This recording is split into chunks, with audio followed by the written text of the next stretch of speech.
আজ রেসিপির শুরুতেই সকলকে জানাই গুড মর্নিং। কেমন আছেন সবাই? আশা করি সকলে খুব ভালো আছেন। বন্ধন ভ্লগসের আরও একটি নতুন রেসিপিতে আমি বর্ষা আপনাদের সকলকে আবারও স্বাগত জানাচ্ছি। তো আজকে আমি মাত্র 2টো ডিম দিয়ে আর কয়েকটা সয়াবিন দিয়ে এমন একটা রেসিপি তৈরি করেছি যেটা বাড়িতে সবজি থাকুক বা না থাকুক আর বাড়িতে লোকজনের সংখ্যা বেশি হোক বা কম হোক, আপনারা সব কিছুর সঙ্গে কিন্তু অ্যাডজাস্ট করে এই রেসিপিটা চালিয়ে দিতে পারবেন। খুব সহজ রেসিপি, অথচ একটা ইউনিক রেসিপি, যেটা আপনারা দেখলেই বুঝতে পারবেন। তো সব গোটা ভিডিওটি দেখার জন্যে অনুরোধ রইল। আর আজকের রেসিপি আপনাদের কেমন লাগলো অবশ্যই কিন্তু আমাকে কমেন্টে জানাবেন। ভালো লাগলে লাইক করবেন, শেয়ার করবেন, আর সেই সঙ্গে চ্যানেলে নতুন হয়ে থাকলে সাবস্ক্রাইব করে দেবেন। তো চলুন রেসিপিতে চলে যাই। প্রথমেই আমি সোয়াবিনটাকে ভালোভাবে গরম জল দিয়ে একটু ফুটিয়ে নিয়েছিলাম, পরিমাণ মতন লবণ দিয়েছিলাম। তো এই দিয়ে একটু ফুটিয়ে 10 মিনিট মতন ঢাকা দিয়ে রেখে দিয়েছিলাম। তারপর সোয়াবিনটা একটু ঠান্ডা হয়ে গেলে সেটার থেকে এভাবে চেপে চেপে আমি যে এক্সট্রা জলটা আছে সেটাকে বার করে দিচ্ছি। তো একদম শুকনো করে নিতে হবে। তো চলুন সব সোয়াবিনগুলো থেকে এভাবেই জলটাকে বার করে নিই। এই যে দেখছেন আমার সব সোয়াবিনগুলো একেবারে শুকনো অবস্থার মতন হয়ে গেছে। এরকমই কিন্তু ট্রাই করে নিতে হবে। আর এদিকে তরকারিতে দেবার জন্য এরকম কয়েক টুকরো আলু আমি প্রেসার কুকারে আগে থেকে লবণ দিয়ে একটু সেদ্ধ করে নিচ্ছি। আলুটা আপনারা স্কিপ করতে পারেন, কিন্তু আলুটা দিলে তরকারির গ্রেভিটা কিন্তু খুব ভালো আসবে। আর দেখবেন বেশি তরকারি পাতি করারও ঝামেলা থাকবে না, এই একটা সবজি দিয়েই কিন্তু খাওয়া হয়ে যাবে। সব দিন তো আর রান্না করতে ভালো লাগে না, তাই না? তো এই যে এবারে আমরা সয়াবিনটাকে কিন্তু ম্যারিনেট করব। কি দিয়ে করব বলুন তো? একটু দিচ্ছি পরিমাণ মতন হলুদ। লবণ কিন্তু একেবারেই দিতে যাবেন না, কারণ লবণ দিয়েই সয়াবিনটা সেদ্ধ করেছেন। তো পরিমাণ মতন হলুদ করে দিলাম, আর দিচ্ছি একটু জিরের গুঁড়ো। এটা আপনারা স্কিপ করতে পারেন। আর সেই সঙ্গে এখানে আমি 2টো ডিম ভালো করে লবণ দিয়ে ফেটিয়ে নিয়েছি। ডিমের পরিমাণ মতোই লবণটা দিয়েছি, কারণ সোয়াবিনে আগের থেকে লবণ দেয়াই আছে। তো সেই জন্য এইরকমভাবে ভালো করে ফেটিয়ে নিয়ে ডিমটাকে সয়াবিনের মধ্যে অ্যাড করে দিচ্ছি। এবারে ভালো করে সয়াবিনটাকে এই মশলাগুলোর সঙ্গে আর ডিমটার সঙ্গে ভালো করে মাখিয়ে নিতে হবে। যত ভালো করে মাখাবেন তত ভালো কিন্তু রান্নাটার টেস্ট হবে। তো এইটাই একটু 5 থেকে 7 মিনিট ধরে ভালোভাবে একটু কচলে কচলে এটাকে ভালোভাবে মেখে নিতে হবে। আর তারপর আমি এটাকে 10 থেকে 15 মিনিট একটু রেস্টে রেখে দেবো, যাতে সয়াবিনটা ডিমটাকে ভালোভাবে অবজার্ভ করে নেয়। তো চলুন এটা একটু রেস্টে রেখে দিই, তারপর আবার রান্নার অন্য প্রসেসে ফিরে আসছি।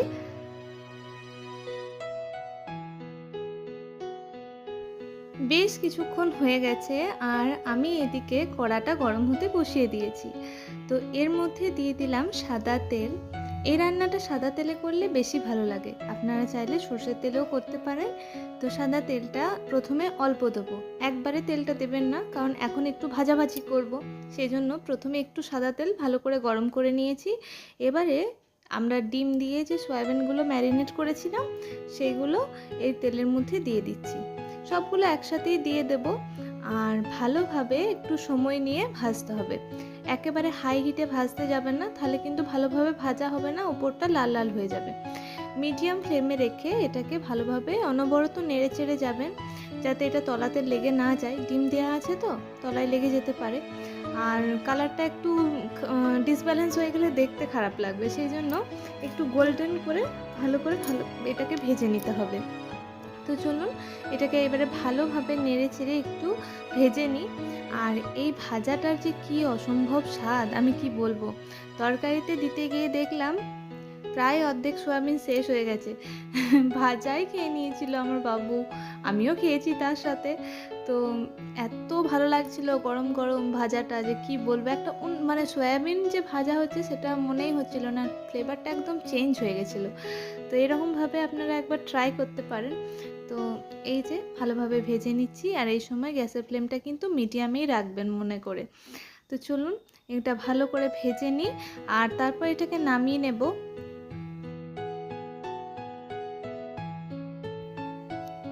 সয়াবিন কিন্তু আমাদের শরীরের জন্য খুবই উপকারী, সে বড় হোক আর ছোটই হোক।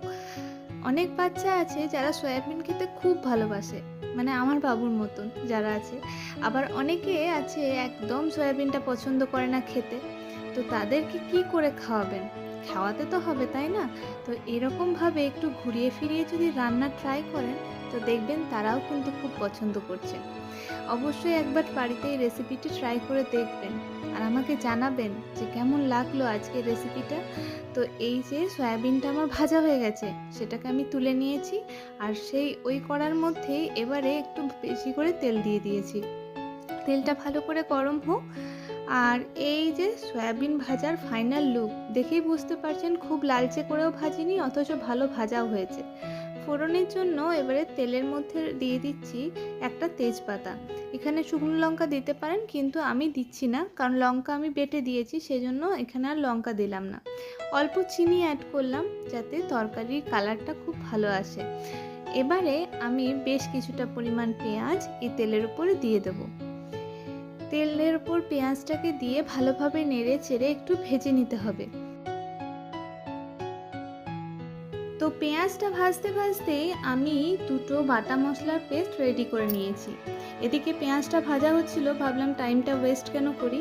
তো এই সময় আমি দুটো বাটা মশলার পেস্ট রেডি করেছি, দেখাচ্ছি আপনাদের। একটা হচ্ছে জিরে, আদা, রসুন, কাঁচা লঙ্কা আর পেঁয়াজ একসাথে ভালোভাবে বেটে নিয়েছি। আর সেই সঙ্গে বেটেছি টমেটোটা কিন্তু আলাদাভাবে বেটেছি। তো এই যে পেঁয়াজটা আমার ভালো করে ভাজা হয়ে গেছে। তো দাঁড়ান, কেমন পেস্ট করেছি সেটা একটু আপনাদেরকে দেখিয়ে দিই। এই যে এটা হচ্ছে জিরে, আদা, রসুন, কাঁচা লঙ্কা আর পেঁয়াজের পেস্ট, আর সেই সঙ্গে এটা হচ্ছে টমেটোর পেস্ট। এখানে আপনারা টমেটো পিউরিও ইউজ করতে পারেন, আবার টমেটো সস দিলেও কিন্তু টেস্টটা একটু অন্যরকম হয়। তো আমি টমেটো সস দিয়েও একদিন ট্রাই করেছিলাম, ওই কারণে কথাটা আপনাদেরকে বললাম। তো ওটা দিয়ে খুব ভালো লাগে, ওটা দিয়েও একবার ট্রাই করে দেখবেন রেসিপিটা। তো এই যে এবারে ওই জিরে আদার যে পেস্টটা সেটা এর মধ্যে অ্যাড করে দিচ্ছি। আর যা তেলের ওপর দিয়ে এত ছিটকাচ্ছে যে কি বলবো, হলুদ দেওয়া হয়নি তো সেই জন্য। তো ওই দিয়েই আগে নেড়ে চেড়ে নিলাম আর গ্যাসটাকে চট করে একদম কম করে দিয়েছি। তো তারপর এই দেখবেন মশলাটার ওপর থেকে তেল ছাড়তে শুরু হচ্ছে, তখন এর ওপরে টমেটোটা যেটা বেটে রেখেছিলাম, দুটো ছোটো সাইজের টমেটোই বেটেছি, তো এটাকে ভালোভাবে এর সঙ্গে মিশিয়ে নেবেন। এবারে মশলাটাকে কিন্তু একটু ভালো করে ধৈর্য ধরে কষাতে হবে, নইলে কিন্তু কাঁচা গন্ধ বেরোবে। যেহেতু আদা রসুন সব দেওয়া আছে, এটাকে একটু ভালোভাবে ঢাকনা দিয়ে দিই। চলুন, এটার থেকে তেল ছেড়ে এলে এর কাঁচা গন্ধটা চলে যাবে। তো চলুন একটু ঢাকা দিয়ে দিই। তো প্রায় 5 মিনিট মতন ঢাকা দিয়ে রেখেছিলাম মিডিয়াম টু লো ফ্লেমে। তো এই যে দেখছেন যে একেবারে এর উপরটায় তেল ছেড়ে এসেছে। এই সময় আমি দুটো কাঁচা লঙ্কা এর উপরে অ্যাড করে দিয়েছি, গোটা কাঁচা লঙ্কা দিয়েছি। ঝালটা আপনারা নিজেদের পরিমাণ অনুযায়ী বাড়িয়ে কমিয়ে নেবেন। তো এই যে এবারে এই দিয়ে ভালোভাবে আমি এটাকে একটু নাড়াচাড়া করে নেব। আর এই পর্যায়ে আমি একটু ধনে গুঁড়ি অ্যাড করেছি, কারণ ধনেটা বেটে দিইনি, এখানে গুঁড়ো অ্যাড করেছি। আর সেই সঙ্গে দেব পরিমাণ মতন হলুদ গুঁড়ো। এবারে আমি এর মধ্যে পরিমাণ মতন লবণটা একেবারে অ্যাড করে দেবো। আপনারা লবণটা তরকারির শেষেও অ্যাড করতে পারেন, কেননা যেহেতু সয়াবিন আলু সবেই কিন্তু দেয়া আছে লবণ। যদি বুঝতে না পারেন তো তরকারির শেষে অ্যাড করবেন, আমি একেবারেই এখন অ্যাড করে দিচ্ছি। তো এই যে এই দিয়ে ভালোভাবে আমি একটু নেড়ে চেড়ে নেব। আর দেখবেন নাড়তে নাড়তেই মশলাটার থেকে কিন্তু তেল ছেড়ে আসবে। আর ভালোভাবে কষিয়ে নিতে হবে, যত ভালো কষানো হবে রান্নাটার টেস্ট কিন্তু তত ভালো হবে। তো চলুন এটা একটু ঢাকা দিয়ে দিই, তাহলে পরে তাড়াতাড়ি হয়ে যাবে।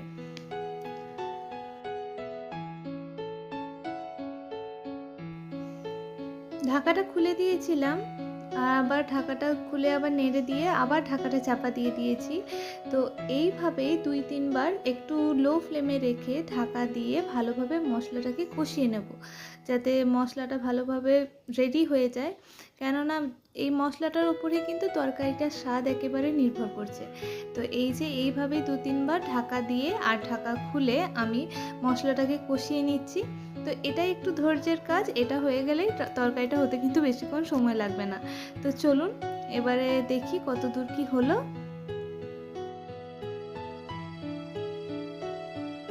মশলাটা থেকে কিন্তু একেবারে তেলটা ছুটে এসেছে। তো এই যে তলায় দেখছেন একটু লেগে লেগে যাচ্ছে, এরকম কিন্তু শুকনো করেই মশলাটাকে রেডি করে নিতে হবে। এবারে আমি যে সয়াবিনটা ভেজে রেখেছিলাম সেই সয়াবিনটা এর মধ্যে অ্যাড করে দেব।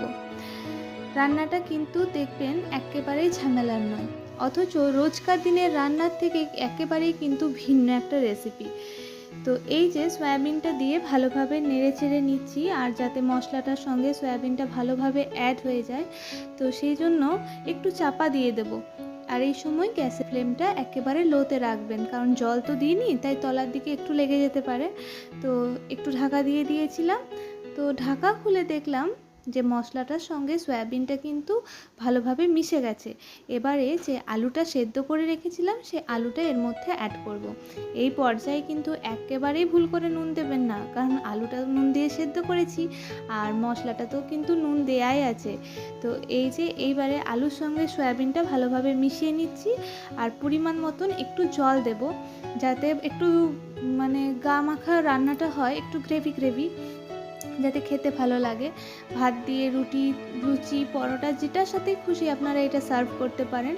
রোজকার রান্নার থেকে একটু আলাদা, স্বাদেও একটু ভিন্ন, অথচ কিন্তু খুব টেস্টি। তো সকলে এভাবে বাড়িতে রেসিপিটি ট্রাই করে দেখুন, আর আমাকে জানাবেন যে আজকের রেসিপি আপনাদের কেমন লাগলো। ভালো লাগলে লাইক করবেন, শেয়ার করবেন, সেই সঙ্গে কমেন্ট করবেন, আর নতুন হয়ে থাকলে কিন্তু সাবস্ক্রাইব করতে একেবারে ভুলবেন না। লাস্টে তরকারিটা নামানোর আগে একটু গরম মশলার গুঁড়ো অ্যাড করেছিলাম। আর আজকের ভিডিও থেকে এখন বিদায় নিচ্ছি। দেখা হচ্ছে আবারও অন্য কোনো নতুন ভিডিওতে। ততক্ষণ সকলে ভালো থাকুন, সুস্থ থাকুন। ধন্যবাদ।